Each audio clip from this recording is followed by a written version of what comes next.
Две училишта во Тетово добија така наречени јавни библиотеки како дел од проектот на Младинскиот образовен форум и јас подарив книга, а по повод меѓународниот ден на книгата. Преку оваа акција се поттикнува споделувањето и читањето на книги меѓу младите. Во рамките на иницијативата Јас подарив книга, денес во Тетово поставуваме две јавни библиотеки, и тоа во основното училиште Братство Миѓени и во средното училиште 7 март од Тетово.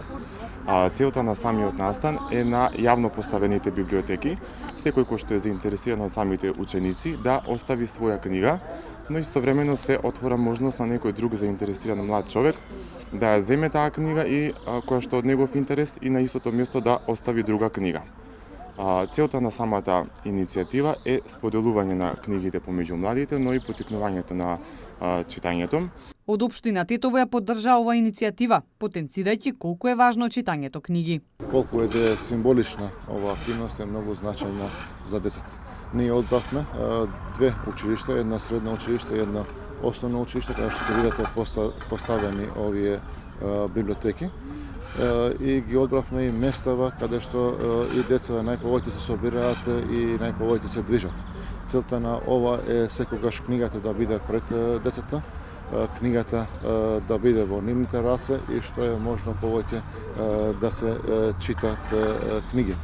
Се надевам дека овие активности, овие акции ќе продолжат и понатаму и дека што повеќе се зголеми процентот на читаност на книги почнувајќи од најраната возраст. Поддршка на проектот дадоа и самите ученици, кои веќе оставија своји книги во јавните библиотеки. Мене многу ми се свиѓа оваа иницијатива, затоа што сите книги кои што не ни се потребни, кои што ги имаме читано, може да ги оставиме и да ги замениме со некоја книга што сакаме да ја читаме. Например, може некој нема можност да купи книга, па мислам дека ова е добар начин. Целата иницијатива е дел од кампањата Мрдни со прст, која има за цел подигнување на јавната свест за различните можности за општествени промени кои се во доменот на секој поединец.